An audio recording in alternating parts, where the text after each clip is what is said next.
नमस्कार। जैसा कि आज से हम शुरू कर रहे हैं धर्मवीर भारती द्वारा लिखा गया उपन्यास गुनाहों का देवता। इसे हम जरा आराम से सुनते हैं और देखते हैं कैसे लोगों का जीवन चलता है। अगर पुराने ज़माने की नगर देवता की और ग्राम देवताओं की कल्पना आज भी मान्य होती तो मैं कहता कि इलाहाबाद का नगर देवता जरूर कोई रोमांटिक कलाकार हैं। ऐसा लगता है इस शहर की बनावट, गठन, जिंदगी और रहन सहन में कोई बंधे बंधाए नियम नहीं, कहीं कोई कसाव नहीं। हर जगह एक स्वच्छंद खुलाव, एक बिखरी हुई अनियमितता। और बनारस की गलियों से भी पतली गलियां, लखनऊ की सड़कों से चौड़ी सड़कें, यॉर्कशायर और ब्राइटनिट के उपनगरों का मुकाबला करने वाले सिविल लाइन्स और दलदलों की गंदगी को मात करने वाले मोहल्ले। मौसम में भी कोई सम नहीं, कोई संतुलन नहीं। सुबह मलेजी, दोपहर अंगारी तो शाम रेशमी। धरती ऐसी कि सहारा के रेगिस्तान की तरह बालू भी मिले और मालवा की तरह हरे भरे खेत भी मिले, और ऊसर और परतों की भी कमी नहीं। सचमुच लगता है कि प्रयाग का नगर देवता स्वर्ग कुंजों से निर्वासित कोई मनमौजी कलाकार है, जिसके सृजन में हर रंग के डोरे हैं। और चाहे जो हो, मगर इधर कुआर कार्तिक और उधर बसंत के बाद होली के बीच के मौसम से इलाहाबाद का वातावरण नैसर्गिक और पैंसी के फूलों से भी ज़्यादा खूबसूरत और आम के बौरों की खुशबू से भी ज़्यादा महकदार होता है। सिविल लाइन्स हो या फीट पार्क, गंगा तट हो या खुसरू बाग, लगता है कि हवा एक नटखट दोसीजा की तरह कलियों के आंचल और लहरों के मिजाज से छेड़खानी करती चलती है। और अगर आप सर्दी से बहुत नहीं डरते तो ज़रा एक ओवरकोट डालकर सुबह सुबह निकल जाइए घूमने। इन खुली हुई सड़कों की फिजा इठलाकर आपको अपने जादू में बांध लेगी। खास तौर से पाँव फटने के पहले तो आपको एक बिल्कुल नई अनुभूति होगी। बसंत के नए नए मौसमी फूलों के रंग से मुकाबला करने वाली हल्की सुनहरी बाल सूर की अंगुलियां सुबह की राजकुमारी के गुलाबों की वक्ष पर बिखरे हुए भौराले गेसुओं को धीरे धीरे हटाती जाती हैं और क्षितिज पर सुनहरी तौड़ाई बिखर जाती है। एक ऐसी ही खुशनुमा सुबह थी जिसकी कहानी मैं कहने जा रहा हूँ। पर सुबह से भी ज़्यादा मासूम युवक प्रभाती गाकर फूलों को जगाने वाले देवदूत की तरह अल्फ्रेड पार्क के लॉन पर फूलों की सरजमी के किनारे किनारे घूम रहा था।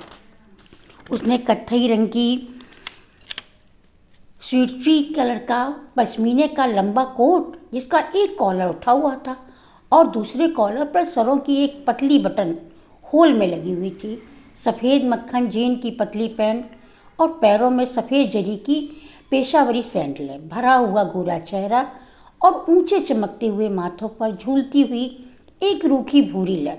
चलते चलते उसने एक रंग बिरंगा गुच्छा इकट्ठा कर लिया और रह रहकर उसे सूंघ लेता था।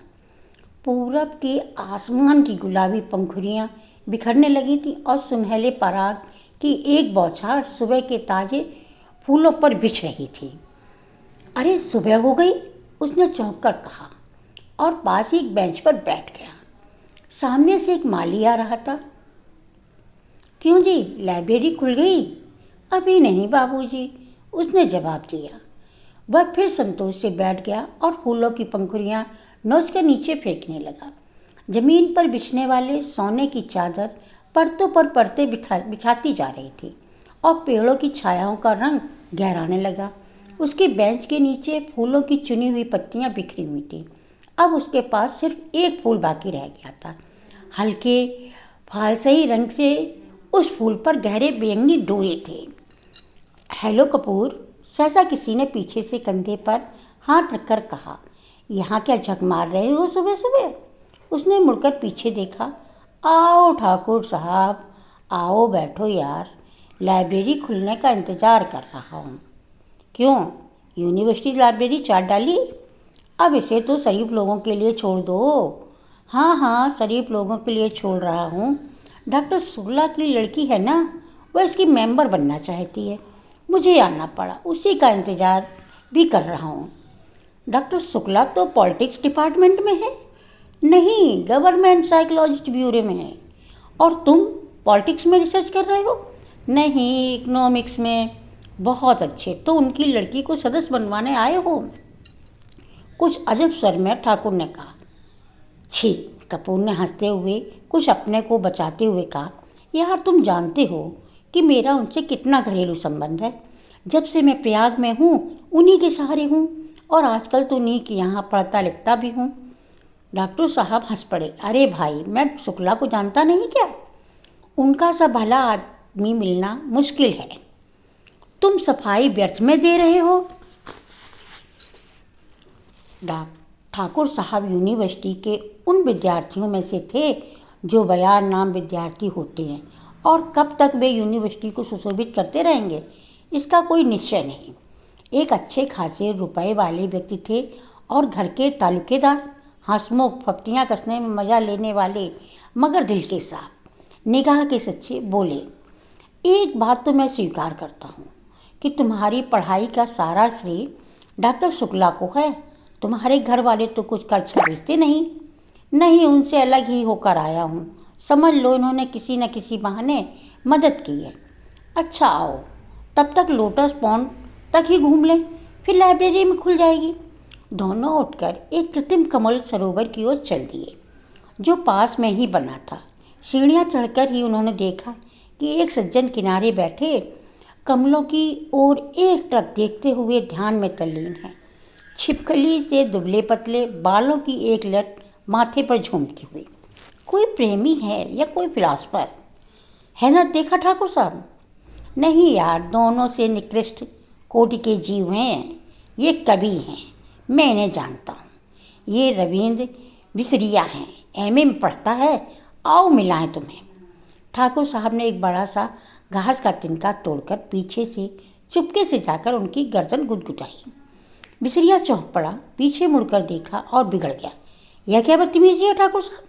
मैं कितने गंभीर विचारों में डूबा हुआ था। और सहसा बड़े विचित्र स्वर में आंखें बंद कर बिसरिया बोला, आह कैसा मनोरम प्रभात है। मेरी आत्मा में घोर अनुभूति हो रही है। कपूर बिसरिया की मुद्रा पर ठाकुर साहब की ओर देखकर मुस्कुराया और इशारे से बोला, हैं यार, सगल की चीज़ है, छोड़ो जरा। ठाकुर साहब ने तिनका फेंक दिया और बोले, माफ़ करना भाई बिसरिया, बात यह है कि हम लोग कभी तो हैं नहीं, इसलिए समझ नहीं पाते। क्या सोच रहे हो तुम? बिसरिया ने आंखें खोली और एक गहरी सांस लेकर बोले, मैं सोच रहा थी आखिर प्रेम क्या होता है, क्यों होता है, कविता क्यों लिखी जाती है, फिर कविता के संग्रह उतने क्यों नहीं बिकते जितने उपन्यास या कहानी संग्रह। अब इसके आगे का भाग हम फिर बताते हैं।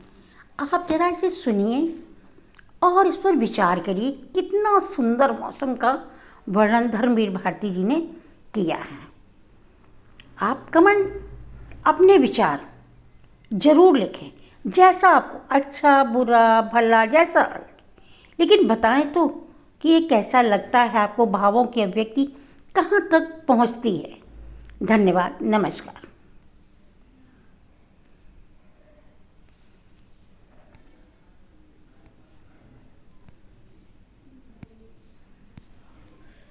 नमस्कार।